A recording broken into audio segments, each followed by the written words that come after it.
Buenos días y buenas tardes a todos. En nombre del profesor Borja Antela de la UAP, del profesor Francisco Javier Gómez Espelosín de la Universidad de Alcalá y del mío propio, bienvenidos y bienvenidas a los lunes clásicos al sol. Para los que ya conocéis el ritmo de estas webinars, os recuerdo que seguimos considerando que es un auténtico honor y un placer estar hoy con vosotros y a lo largo de esta serie de lunes entre octubre del 2020 y junio del 2021 para compartir ideas, intereses de investigación con la serie de seminarios en línea que proponen que cualquier investigador en temas relacionados con la antigüedad se reúna con otras personas en línea, personas interesadas en los ámbitos temáticos de la historia antigua y de su investigación, y nos haga partícipes de sus últimos proyectos de investigación en el ámbito del mundo antiguo.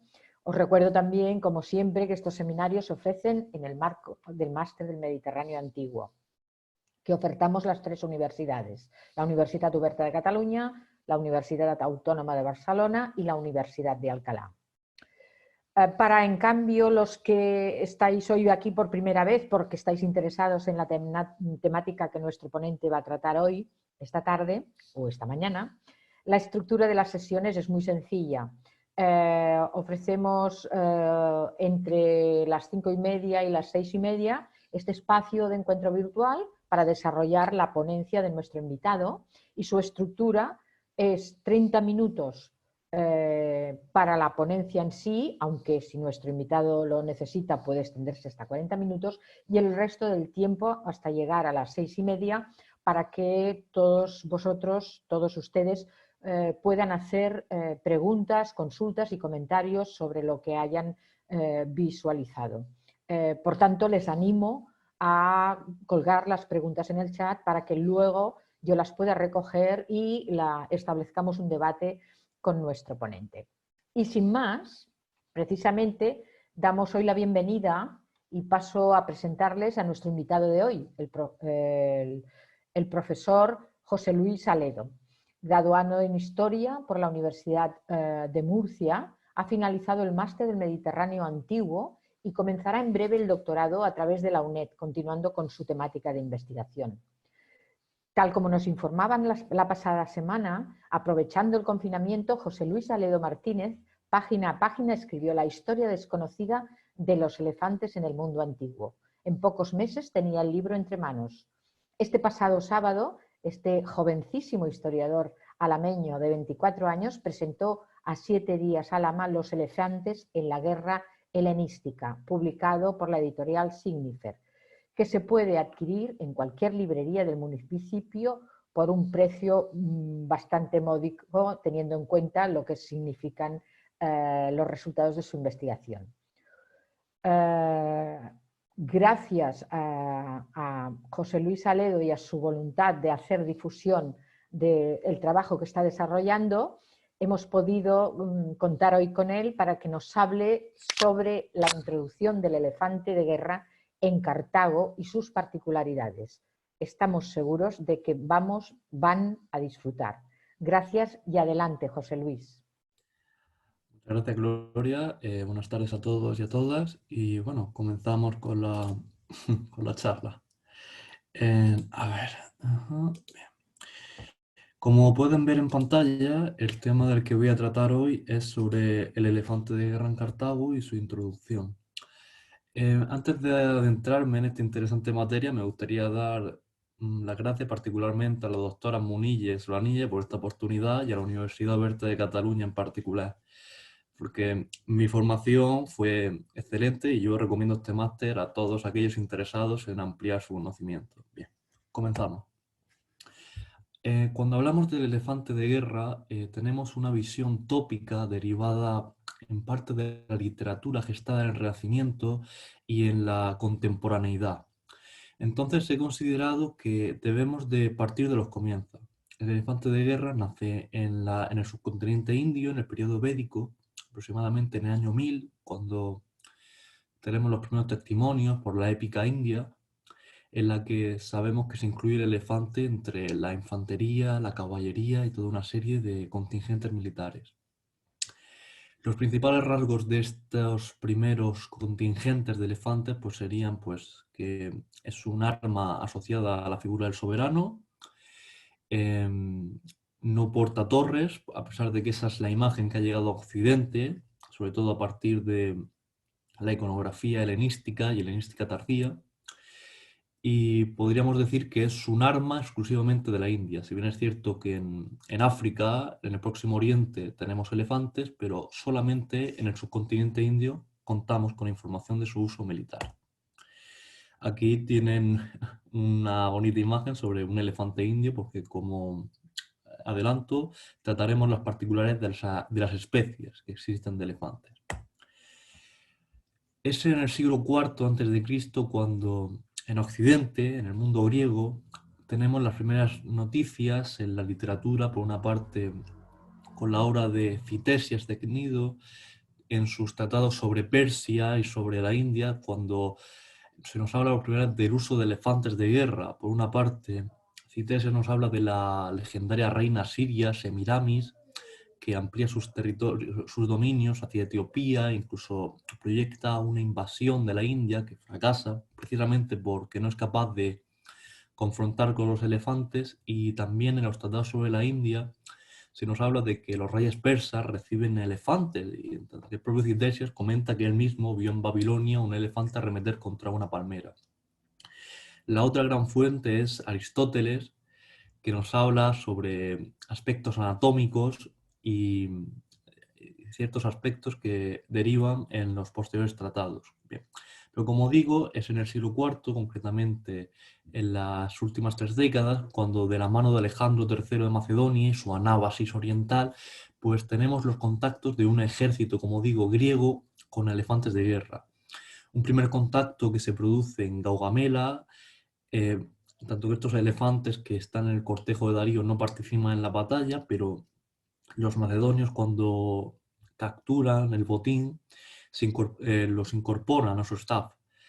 Y finalmente en la conocidísima batalla de Lidaspes, en la que la falange macedonia se enfrenta a los elefantes del rey Poro.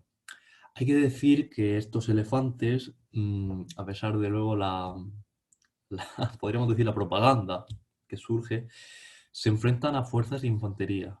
En muchas ocasiones he comentado que, si bien es cierto que Alejandro es un jinete, es un rey, pero que su principal fuerza es la caballería, y en fuentes como la que ven en pantalla, los conocidos como medallones de Poro, tenemos una imagen alegórica, supuestamente de Hidaspes, aunque hay diferentes corrientes historiográficas al respecto, en la que Alejandro había tenido un combate singular contra Poro, y que esto responde en cierta manera a esa historia novelesca derivada de fuentes como el romance de Alejandro o los historiadores de época romana que comentaban que Alejandro se enfrentó a Poro y que incluso le dio muerte. Esto sabemos que no es verdad, dado que Poro no solo no muere, sino que Alejandro le nombra gobernador de las tierras del Indo. Pero bueno. Alejandro, a pesar de que incorpora los primeros batallones de elefantes al ejército macedonio, él no llega a usarlos porque su muerte en el 323 se lo impide, y son sus sucesores, los llamados diádocos, los que introducen el elefante de guerra no solo en el Mediterráneo oriental, sino también en el nuevo reino, en el nuevo imperio que se había gestado. Es por ello por lo que tenemos escenarios tan dispares como Egipto, Megalópolis, la meseta irania, en la que tenemos batallas con elefantes. Pero estos elefantes están condicionados por un hecho muy particular, que es el abastecimiento. Tengamos en cuenta que las conexiones con la India se ven en algunos casos coartadas, porque es un periodo de gran inestabilidad política en el que la autoridad monárquica, debido a la minoría de edad del joven Alejandro IV, la deficiencia de Filipo Ridío y la ambición de sátrapas como Antígono, Casandro o el propio Ptolomeo en Egipto, dificultan que haya una unidad. Entonces son estos contingentes de elefantes, como digo, tomados con cierto escepticismo por los generales griegos, pues vienen en determinadas circunstancias, como por ejemplo Tras el asesinato de Poro, que como digo, gobernador de las tierras de Lindo, confirmado en Babilonia y posteriormente en Triparadaiso, se reciben 120 elefantes que van para la guerra entre Antígono y Eúmenes, y posteriormente es conocido como Pacto de Lindo por Paul Cosmin, en el que el futuro Seleuco I cede las tierras más allá de Lindo a cambio de un batallón de 500 elefantes que son capitales para la batalla de Ixo.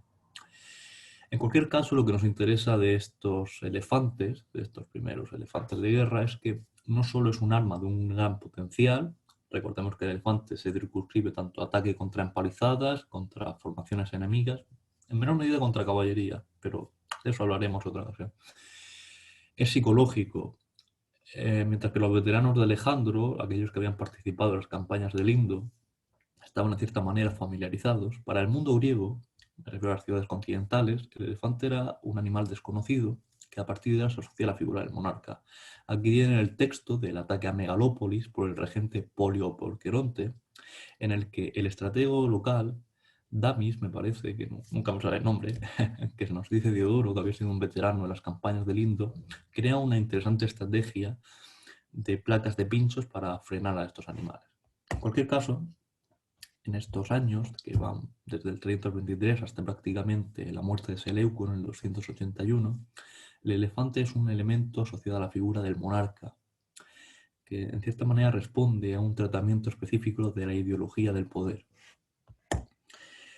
Centrándonos ya en el Mediterráneo central, porque si bien es cierto que Cartago, a pesar de la historiografía, que la suele poner como una islita en medio del Mediterráneo, tiene contactos primero con Alejandro, con la toma de Tiro, la toma de Egipto, pero no se inmiscuye en las guerras de los diádocos, a excepción quizá de la expedición de Ofelas, que es un episodio que a mí me interesa mucho, pero que no es el momento de comentarlo. Los cartagineses conocen el elefante de guerra ya en el siglo III con la intervención del monarca Pirro de Épiro, primero en Tarento y posteriormente en Sicilia. En estas expediciones tenemos las conocidas batallas contra las legiones romanas de Heraclea, Asculo y Benevento, la gran victoria de los romanos. En cualquier caso, Sicilia, las fuentes son más parcas, centradas sobre todo en la toma de Himera y en operaciones de poliorcética, aunque por referencias como la de Apiano de Alejandría sabemos que Pirro se lleva a un pequeño batallón de elefantes a Sicilia, lo cual habría entrado en relación con su intento de retomar la expedición de Agatocles del siglo IV y atacar Cartago en África, que debido a una discrepancia con sus aliados siracusanos nunca se lleva a buen puerto.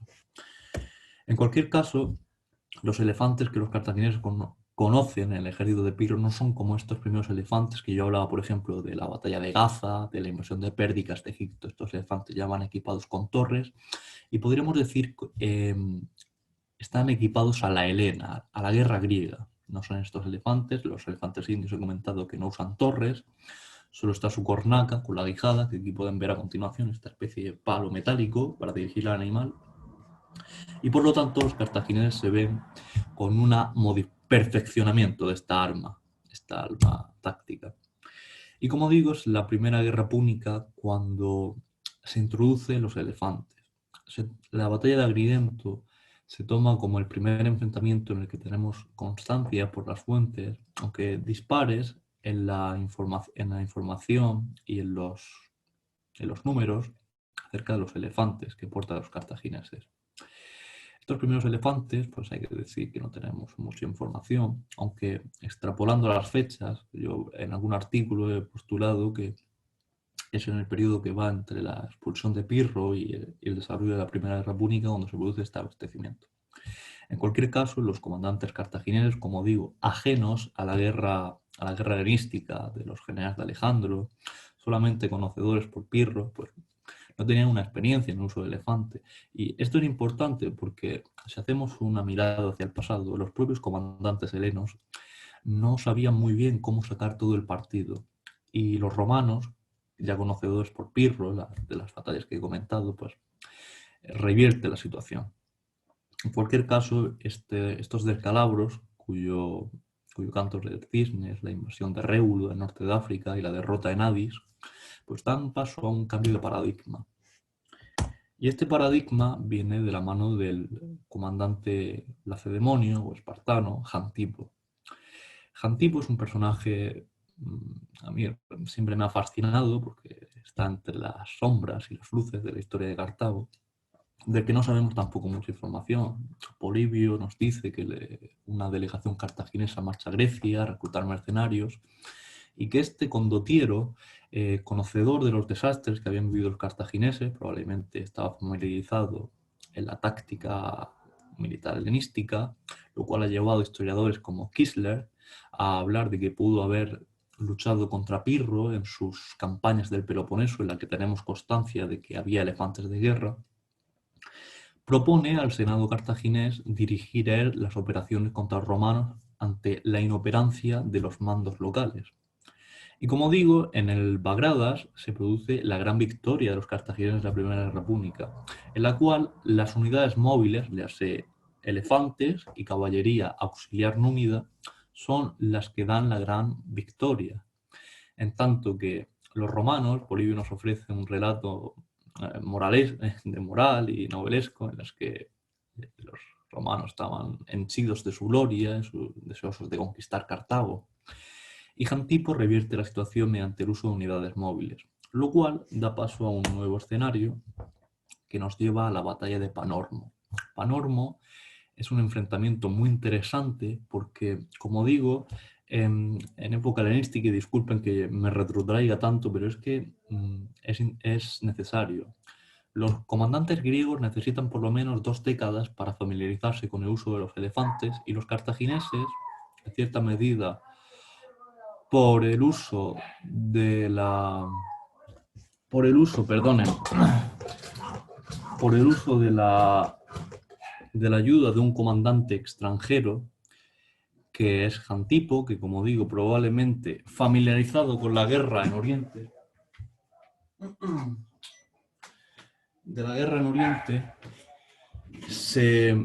les ayuda a perfeccionar. Y como digo, el comandante que se encarga de Panormo, Asdrúbal, que según Polibio había sido testigo presencial de la victoria de Jantipo en África, se le encomienda la labor de recuperar la posición en Sicilia.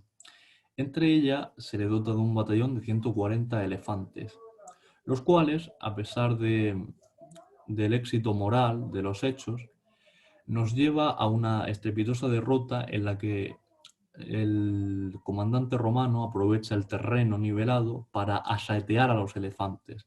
Para derrotar a los elefantes siempre se utilizan proyectiles y fuerzas de infantería. Como digo, es muy raro el uso de fuerzas móviles como caballería para enfrentarse a estos animales. Una vez comentada esta crónica política, en la que, como digo, podríamos resumirla en ensayo y error, pero esto es una natural en todo el Mediterráneo, hay que hablar del elefante. ¿Qué elefante? Pues bien, si bien les he comentado que el elefante indio es el que utilizan los ejércitos griegos hasta bien entrado el siglo III, cuando en el Egipto tolemaico se abren los puertos del Mar Rojo y se inician contactos con el reino del Kush para capturar elefantes africanos, hay que tener en cuenta que los cartagineses se sirven de una especie, o incluso una subespecie del elefante africano, el mamífero más grande, que mide unos 3 metros, que es el elefante de bosque. Este animal, que hasta hace poco se daba en los tratados de historia por una especie extinguida, que quedaba un poco entre la fantasía y la realidad, porque la figura del elefante suele ir asociada a los grandes condotieros como Aníbal, el paso de los Alpes, el Ródano.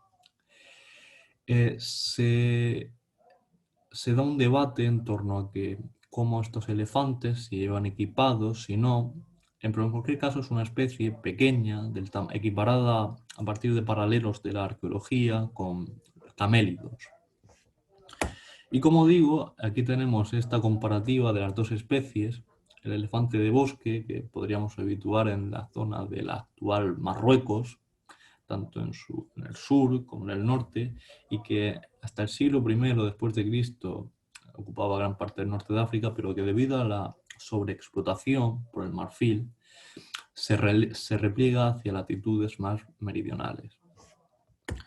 Entonces, aquí tienen Entonces, he querido poner esta foto porque cuando, cuando imaginamos a Aníbal, a los cartagineses, los ejércitos de elefantes, vemos unas grandes moles con torres, ¿no? Pero lo cierto es que eran unos animales mucho más, bueno, son. De hecho, esto se puede ver en internet y hay reservas en la actualidad que son unas especies preciosas, pero de tamaño muy reducido. Entraría entre la ficción y la realidad. Aquí entramos ya en otro debate en el que cómo se produce el abastecimiento. Si bien he hablado de que en Macedonia, en el reino, particularmente en el reino selúcida, es la India el gran abastecedor, en Cartago hay un debate. Por una parte, hay quien piensa que desde el Egipto tolemaico, que sabemos por las fuentes y por la numismática, que hay una interesante relación entre Ptolomeo II y sus sucesores con la República Cartaginesa. Hay quien piensa que Ptolomeo pudo haber bien entregado formalmente o bien vendido instructores a Cartago para que entrase sus elefantes, lo cual siempre se pone como motivo que él demandaba la plata hispana de los cartagineses. Esto herencia de la obra de Rostoffer de los años 40, lo que yo tengo mis dudas. Entonces dice elefantes griegos, elefantes indios en el ejército de Aníbal, el famoso Surus, que hay profesionales, tanto de la historia como de divulgación, que están ahí, que quieren ver un elefante indio en los ejércitos de Aníbal. Yo tengo mis dudas y ahora en la sección de preguntas subrayaré esta cuestión. O bien, otra opción con la que yo me identifico plenamente, que es que los cartagineses crean un modelo autóctono basado en su relación con los reinos de Numidia y en menor medida Mauritania. ¿Por qué pienso yo esto? Pues por una parte, por la tradición etnográfica y arqueológica. Sabemos que el precio de la campana, hallado en Cartagena, nos demuestra que desde el siglo VI los fenicios trafican con marfil en el actual Marruecos. Por otra parte, por Estrabón sabemos que los pueblos del norte de África tienen una larga tradición explotando elefantes, tanto por el marfil como por sus pieles. Y por otra parte, ya entrando en tiempos más próximos a nuestro contexto, sabemos que las monarquías tribales de Numidia otorgan a los cartagineses fuerzas de caballería. Entonces no es descabellado pensar que pudieron darse situaciones en las que los propios monarcas cediesen elefantes como hacen los reyes indios con los seleucidas. Y esto nos lleva a una comparativa de los sistemas de abastecimiento. El modelo seleucida es un modelo plenamente monárquico, gestado por el monarca. He comentado el pacto de Lindo con Seleuco I. Cedo territorio a cambio de que tú me des 500 elefantes, que posteriormente se ratifica con Antíoco III y su tratado con el monarca indio que le otorga los elefantes con los que él desarrolla sus campañas en Grecia y en Egipto.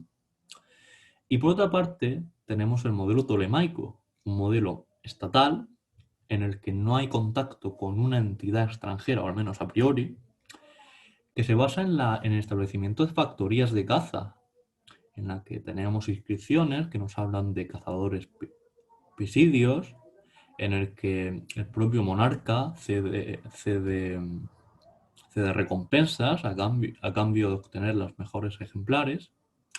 Y luego tenemos el modelo cartaginés, que yo aquí lo defino, es que, disculpen porque a mí esto me gusta mucho, es un modelo mixto circunstancial. ¿Y por qué digo mixto circunstancial? Porque las fuentes nos hablan de diferentes circunstancias y momentos. Vamos poco a poco. Adrúbal Guiscón, los problemas de Zama. Nos dicen las fuentes que el Senado le encarga ir a cazar a elefantes. Por lo tanto, esto nos acercaría al modelo tolemaico. Pero por otra parte, tenemos constancia de que Asdrúbal, pongo el bello entre comillas, porque yo no me identifico con ese epíteto bochornoso, el segundo estratego cartaginés en Iberia, sabemos que él consigue 200 elefantes a la muerte de Amílcar. Y estos elefantes, a partir de vagas noticias en las fuentes, hay quien los relaciona con un acuerdo con Sífax de Numidia, lo cual nos llevaría a una aproximación al modelo seleucida que entraría en relación con la política que Asdrúbal despliega en Iberia, que más allá de la polémica con la arqueología en torno a palacios y demás elementos fantásticos, que no voy a entrar, podría guardar relación. Entonces, ¿a dónde nos lleva eso? Cartago, ¿dónde la situamos? Hablo de debate. Y lo que decía de la geografía, porque los mapas son muy importantes, tengamos en cuenta que el actual espacio en el que habitaban elefantes son estados vasallos, o dependiendo de la circunstancia, aliados de Cartago. No es descabellado pensar en políticas de interacción para obtener un bien de primera necesidad como eran los elefantes. Bien, para ir concluyendo, vamos con el equipamiento. Previamente he comentado que la torre se introduce en los ejércitos cartagineses, en los ejércitos griegos en el siglo III. En época de Pirro suele haber consenso. La anatomía de los elefantes de bosque, como digo, más próxima a un camélido, a pesar de su volumen, pues le restaría eficacia a la torre, porque como recordemos que el elefante es una fuerza móvil, que lo importante es que tenga velocidad. La torre tiene sentido en dos escenarios. Por una parte, cuando vas a luchar elefante contra elefante, le hace la batalla de Rafia, elefantes seleucidas contra elefantes ptolemaicos, la batalla de Gabiene, aunque ahí no hay torres.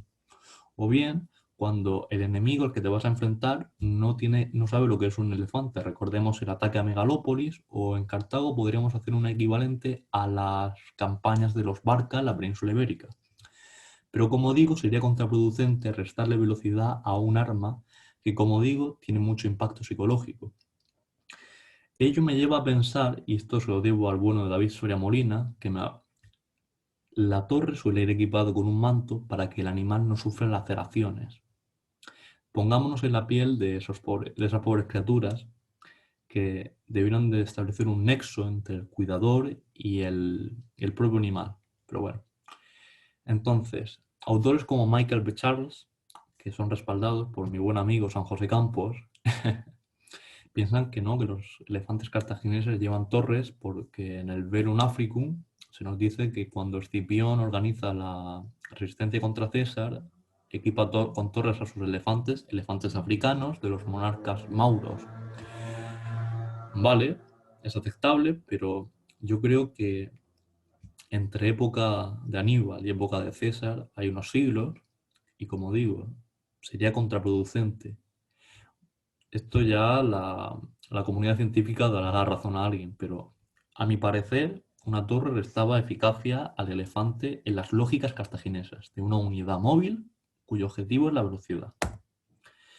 Lo cual podría refrendarse con el registro arqueológico. Por una parte tenemos esta terracota con un elefante supuestamente africano, a partir de que el conductor sería un negroide, pero el hecho de que haya sido encontrado en Pompeya, en un contexto que podríamos decir decorativo, y del siglo I después de Cristo, muy alejado de nuestra realidad, me hace dudar. No obstante, en la numismática hispano-cartaginesa, datada, estudiada desde el siglo XIX, pues yo lo tomo como prueba de que los elefantes cartagineses, al menos en época barca, no usan torres. Y esto lo probaría. Finalmente, quiero concluir esta ponencia con las instalaciones, las infraestructuras. Cuando yo inicié mi trabajo sobre los elefantes, el cual ya parece que ha llovido mucho, al menos hubo un confinamiento, me hice preguntas. No quería hacer un trabajo sobre batallitas, sobre grandes hombres, sino sobre aspectos que iban más allá. Bien, de acuerdo con los paralelos en Siria y en Egipto, mucho mejor documentados que Cartago, por desgracia, sabemos que los establos, que es donde se guardan los elefantes, suelen estar próximos a cursos hidrográficos de gran tamaño. Por ejemplo, en Apamea, en Siria, están próximos al río Orontes. En Egipto, aunque no hay una confirmación en las fuentes, se suele especular con la ciudad de Menfis.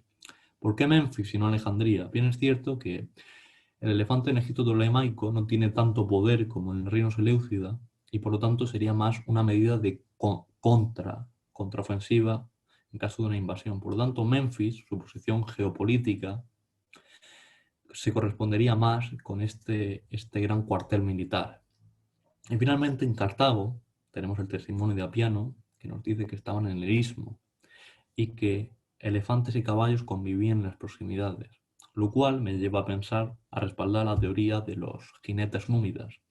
Porque si tenemos en cuenta que el gran grueso de la caballería cartaginesa era númida, no sería descabellado que cohabitasen los propios jinetes de los caballos con los propios jinetes de los elefantes para establecer un vínculo que fortaleciese pues, situaciones coyunturales, como por ejemplo puede ser un desembarco desde Cartago en Sicilia, para el cual la estabilidad del animal sería lo prioritario. Aquí tenemos la región de Cartago con un mapa de las precipitaciones hidrográficas. Y finalmente, si alguien quiere saber más, yo recomiendo mi libro, aunque hay muchos mejores y gente mucho más honesta que yo.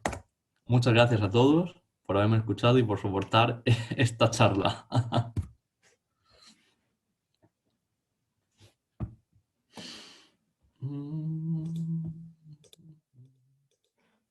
Disculpar el micro.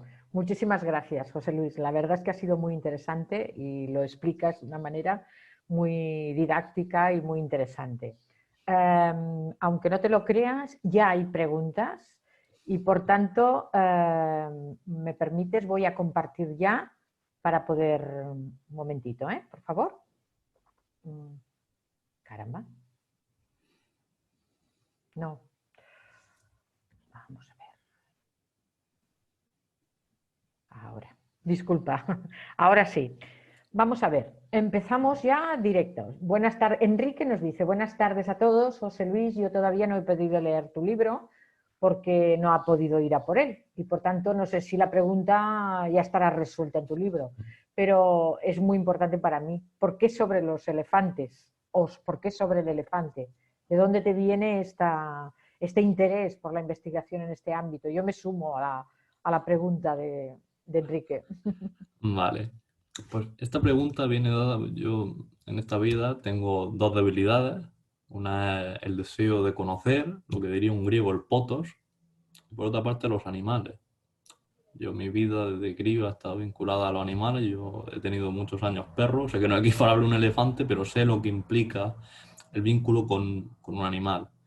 El estudio del elefante, por otra parte, responde a un deseo de conocer. Yo en mi formación académica tuve contacto con obras que trataban el uso del elefante como una gran innovación militar en el mundo helenístico y posteriormente cartaginés. Pero el problema era que nos quedábamos siempre en notas al pie de página que no profundizaban en el estado de la cuestión. Y por otra parte, en España no hay grandes trabajos sobre el elefante, salvo alguna contribución a un congreso o algún artículo en particular, pero un estudio global no hay. Entonces, me, me dio, me dio fuerte y quise embarcarme. Tuve la suerte de contar con el apoyo del doctor Antera Bernanda, al cual le mando un abrazo muy fuerte y espero que esté bien. Pero básicamente eso, el deseo de superarme a mí mismo y ir hasta donde podía llegar. Perfecto. Yo meto un inciso que sería muy interesante aquí antes de seguir con las siguientes preguntas. Entonces, continúas, por lo que entiendo en tu tesis, con el tema, ¿no? Y ya vas a ampliar el tema, vas a escoger un ámbito concreto. ¿Cuál es tu idea? O si ya estás trabajando. El objetivo es hacer un estudio del elefante en la antigüedad, podríamos decir en el Mediterráneo. El caso es que, si bien en el libro son tres espacios concretos, Cartago, Egipto y Siria, a mí me gustaría ir más allá, porque, claro, no he podido profundizar, por ejemplo, en el mundo romano, que aunque los romanos no usan el elefante generalmente, siempre como mediante sus aliados, hay una respuesta iconográfica muy interesante que continúa hasta la época imperial con el uso de la ex yuva elefantis como símbolo del norte de África y posteriormente en la ciudad de Alejandría porque hay un destacamento de soldados procedentes de Mauritania y Numidia. Ahí se recupera ese símbolo como una manera de recompensar la morriña de esos soldados y sentirse más cerca de casa. Entonces el objetivo es hacer un estudio ya de carácter global. Vale. Muy interesante. Tienes trabajo por delante, ¿eh? Sí. Bien, Andreu nos comenta, muchas gracias, ha sido muy interesante. El elefante, y pregunta, ¿el elefante de bosque actual africano no es domesticable, al contrario que el asiático? ¿Tienes alguna idea del por qué? Sí, bien. Como digo, la cuestión de la domesticación es un tema muy interesante. Se viene comentado que desde época védica en la India hay una tradición del uso del elefante, no solo para fines bélicos, sino para transporte, como por ejemplo que son los caballos, los bueyes. Sin embargo, en África, y en África lo hago extensible a Etiopía, Argelia, todo esto, hay elefantes, pero allí tienen un papel secundario. Si bien es cierto que el estudio del Egipto tolemaico me ha permitido profundizar en espacios periféricos, como es el reino del Kush, en Etiopía, donde hay una arquitectura monumental impresionante, en la que el elefante juega un papel crucial junto al león, tanto que es la fauna autóctona. El elefante de bosque, que la pregunta donde voy al caso en concreto, se dan dos circunstancias. Por una parte, la sobreexplotación. Los romanos, he comentado que ellos se sirven del elefante por sus aliados. Ellos les entregan, pero no son muy proclives a usar elefantes. Ellos prefieren explotarlo para obtener marfil para esa industria del lujo, lo cual lleva a que las especies se retrotraigan hacia latitudes más meridionales, es decir, fuera de las fronteras. Entonces, aquí viene una cita muy interesante de Isidoro de Sevilla, ya en época visigoda, que nos dice que en los tiempos pretéritos los elefantes se encontraban en el norte de África, pero que en sus días solo se podían encontrar en la India. Entonces, como digo, en la India actualmente uno busca en Google y hay fotos maravillosas en las que vemos los elefantes están en la vida cotidiana. Pero sin embargo, en espacios africanos no se da esa continuidad. Entre otras partes, por la maldita sobreexplotación que la arrastramos hoy en día. Sí. Muy bien. Em, una pregunta más. Has hablado del tema de la torre. Vale, esta es una pregunta que se me ha ocurrido a mí, que a lo mejor es absolutamente no tiene sentido y entonces tú me corriges. ¿La torre no estaría asociada a la idea de representatividad, imagen de poder que da la figura del elefante, más que a la utilidad? ¿O no? Pues es interesante. Veamos, la torre tiene un sentido, por una parte, en logística militar, la torre te permite que haya soldados, generalmente con armas, arcos, armas arrojadizas, y eso te permite luchar. No obstante, con lo que tú planteas, yo siempre ponía el ejemplo de la terracota del Museo del Louvre, que es Sí. una alegoría a la victoria de Antíoco I contra los Gálatas, y recientemente he descubierto que en la necrópolis de Salónica se encontró otra terracota con un elefante con torre. Vale. Entonces yo creo que puede responder a ambos hechos. En el mundo griego se asocia, como digo, la historiografía de la posguerra hablaba del elefante como un tanque. Pero Sí, nos hacemos una idea. sí, sí, sí. Es una imagen muy potente. Sin embargo, en Cartago, como digo, el elefante se introduce solo en época barca, porque ellos son los únicos que, imbuidos de su ideología helenística, se sirven de él como un elemento de poder. Pero más allá de eso y de la estela que he puesto en la portada, en Cartago no hay un uso del elefante como símbolo de poder, como digo, más allá de esta cronología en concreto. Pero si bien es cierto que, como apunta, la torre es un elemento de poder, de prestigio, de Sí. fuerza. Sería algo similar a lo que decimos, que la estructura defensiva como Mm, símbolo de poder o como efectivamente estructura defensiva ante algún mm. elemento. Muy bien, gracias. Más preguntas. El mismo Andreu dice, por favor, dinos algo de Surus. Bien. Siempre que me preguntaban sobre esto, yo era muy templado, pero hoy, no sé si será por los juanetes que me tienen muerto, pero voy a ir a... Vamos a ver. Si bien es cierto que el famoso Surus, ese elefante que sobrevive al paso de los Alpes y los Pirineos, se ha interpretado como un elefante indio en base a un tratamiento filológico de Surus estaca, Surus sirio. Si nos vamos al hecho histórico per se, eh, aparte de que Plinio nos habla de que los elefantes del área de Mauritania, cuando por miedo a ser cazados se parten ellos mismos los colmillos, el Egipto tolemaico, que es de donde supuestamente había procedido este elefante sirio, no creo que hubiese sido una buena opción justificar esto, porque a partir del reinado de Ptolomeo III, el gran monarca, que es mi favorito, que él lleva sus elefantes africanos hacia Mesopotamia y se impone a los Seleucidas, se dice que él toma elefantes indios como como botín de guerra. Ujú. Pero eso de que los entregase a Cartago o los vendiese como un bien de prestigio, a mí me parece que no se sustenta. Habría tenido más sentido que hubiera vendido elefantes africanos de sabana, porque aparte de que son más grandes y agresivos, tendría una lógica. Los elefantes indios que él toma, yo creo que eso se quedaría más como un fin simbólico, de sometimiento de la gran dinastía rival. Entregarlo a Cartago no tendría mucho sentido, aparte de que ni cuantitativamente ni cualitativamente. Ujú. Entonces, la idea esa de que un elefante indio, pues puede que sí, pero a mí, como investigador, no me parece con mucho fundamento. Bueno, vale, es otro tema a investigar. Enrique nos dice, en una visita a Sicilia me llamó la atención que en muchas de sus fuentes había representaciones de elefantes, algunas muy poco fieles a la realidad. Me comentaron que era porque los artistas del Renacimiento que las hicieron no habían visto un elefante real y que las realizaban a través de dibujos. Entonces él hace un comentario, pero si puedes añadir algo. Es Sí, curioso cómo se ha mantenido la fascinación psicológica a través de los siglos de los elefantes. Puedo entenderlo, pero no soy especialista y creo que más público te agradecerá vale. si puedes profundizar en este Pues aspecto. vuelvo a Isidoro de Sevilla. Esa Ujú. cita que en principio del medievo tenemos, ese desconocimiento del elefante como una criatura liminal, alejada en las fronteras, que por otra parte yo hago una recomendación a todo el público y a todo el que esté interesado, busquen en manuscritos medievales, estos códices iluminados, cómo se representan los elefantes. Son a caballo entre caballos, ¿vale? Es que sí, son unas criaturas del todo que las ponen con torres, no sé por qué, porque esas criaturas deformes que no sé yo en qué estaban pensando estos pobres hombres. Y hay que decir que, por ejemplo, en el medievo Carlomagno recibe un elefante por sus contactos con los abasides. Ujú. Pero hay que decir, claro, el elefante se convierte en un animal de la India. Aparte de que sabemos que en Etiopía hay elefantes, de que en latitudes de Marruecos hay elefantes, pero prima esa imagen asiática que se corresponde con ese morbo de todo lo oriental.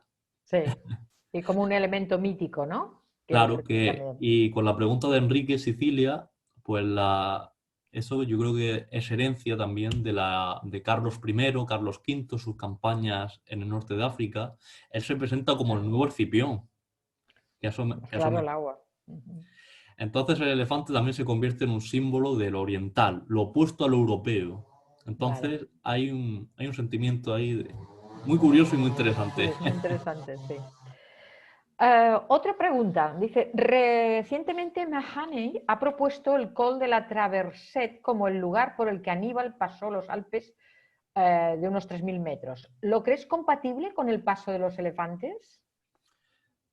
Probablemente yo en la travesía de Aníbal voy a reconocer mi ignorancia, no me he adentrado, aunque conozco a amigos y profesionales que sí.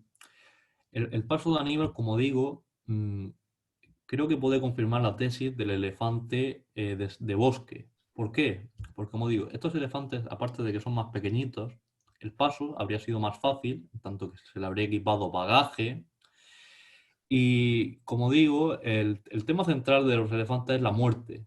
Independientemente de que fueran de bosque o de sabana, no estarían tan acostumbrados a este clima tan frío. Aunque yo siempre me pregunto, una duda personal, ese famoso sitio de Élique, en el que dice que Amílcar muere, yo creo que es en Castilla-La Mancha, y los que somos de esta zona, de Castilla-La Mancha, de Murcia, sabemos que en septiembre caen las lluvias torrenciales, y no me quiero imaginar esas pobres criaturas embarradas hasta los pies, con infecciones, que respondería también a las fuentes que nos dicen que él manda a los elefantes a los cuarteles de invierno en la zona de Ujú. Andalucía. Claro. Entonces no sé, son pequeñas cuestiones que yo me hago a mí mismo.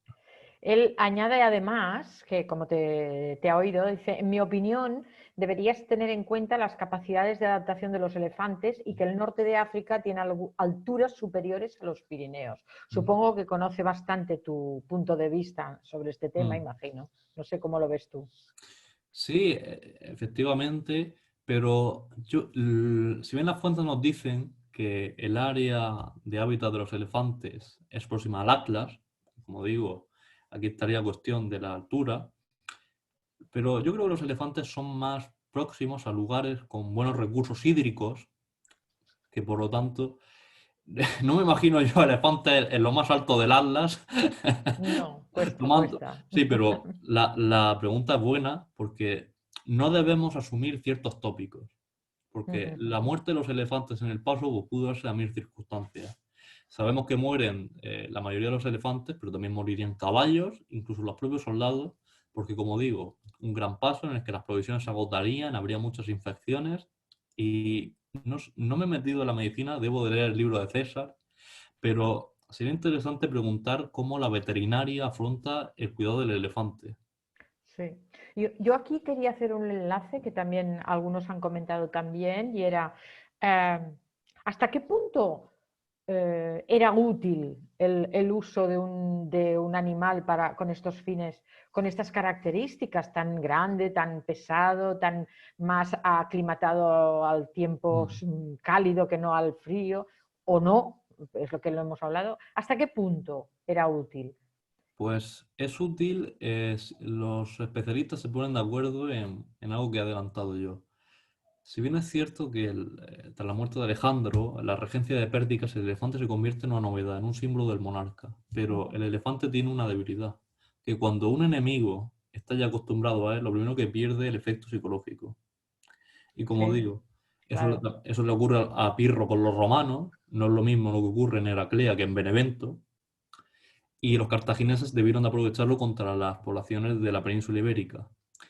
El elefante, más que su utilidad, es una imagen muy potente, que siempre va asociada a la figura del poder. Es útil en tanto que el enemigo no tenga elefantes. Cuando el enemigo tiene elefantes y sabe cómo utilizarlo, que ahí entran las luchas entre Seleucidas y Ptolomeos, la fuerza está más igualada. Y la pregunta, yo hace poco, en una búsqueda bibliográfica, leí una tesis muy interesante que, si bien es cierto que a finales de los 80 por ahí se hablaba del elefante como la gran innovación, que sustituía a la caballería, tal. El elefante es un arma muy, muy potente y muy interesante, pero ojo, en su justa medida. No es un contingente de caballería, que eso No, hasta por hace eso, 4 días. claro, claro, este es el tema, ¿no? Es más complejo. Bueno, pues no hay más preguntas. No sé si tú quieres añadir algo, José Luis, o si te parece que lo dejamos aquí, como prefieras. Mm. En todo caso, agradecerte de verdad que hayas estado hoy aquí con nosotros. Ha sido un verdadero placer y sobre todo cuando es alguien que se ha titulado en el máster del Mediterráneo Antiguo, eso produce doble satisfacción. Así que te deseamos todo el éxito del mundo, que seguro que lo vas a tener, y adelante con tu tesis doctoral. Muchísimas gracias. Muchas gracias a vosotros y de nuevo gracias por la oportunidad y un saludo a todos los del máster. Gracias, José Luis.